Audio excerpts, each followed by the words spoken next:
Hello everyone, welcome back to our channel. So நீங்கள் தேடி வந்த கொஸ்டினோட சொல்யூஷன் நான் இப்போ சால்வ் பண்ண போகிறேன். வாங்க கொஸ்டின்ஸை பார்க்கலாம். The resultant of two forces, ரெண்டு ஃபோர்ஸஸ் இருக்குது சார், சரியா? ஒரு ஃபோர்ஸு 3p, இன்னொரு ஃபோர்ஸ் 2p. நான் 3யும் 2ன்னு வச்சுக்கிறேன். அப்போ இது ரெண்டு பேரோட ரிசல்டன்ட் எவ்வளோ வருது? 6 வருது. அப்போ நான் 6 எப்படி சார் எழுதலாம்?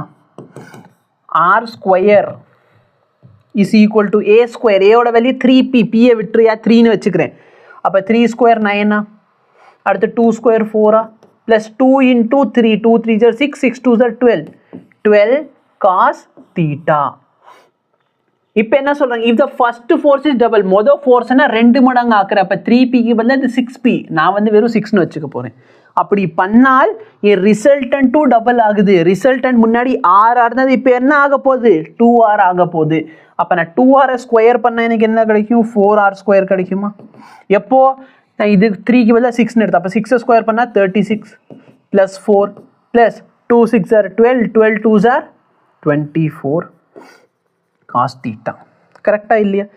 இப்போ நான் ரெண்டுத்துக்கு ரேஷியோ எடுத்தேன்னு சொன்னால் 1/4 இஸ் ஈக்குவல் டு இங்கே 13 ப்ளஸ் 12 காஸ் தீட்டாவா?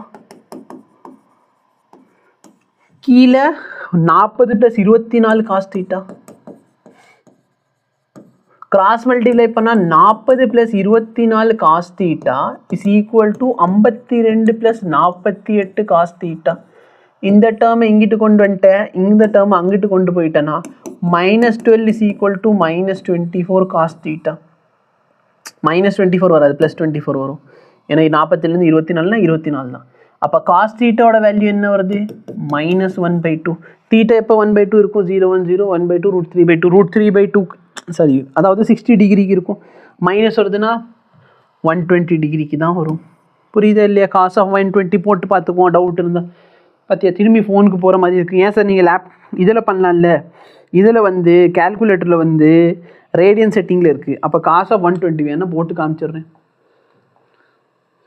சரியா? காஸ் ஆஃப் 120ன்னு போட்டால் ஆன்சர் சம்மந்தமே இல்லாமல் வரும். 120 பாரு, ஏன்னா இது ரேடியனில் இருக்குது. ஓகே, எனக்கு டிகிரியில் வேணும். கேல்குலேட்டரும் எவ்வளோ ஸ்லோவாக ஓப்பன் ஆகுது.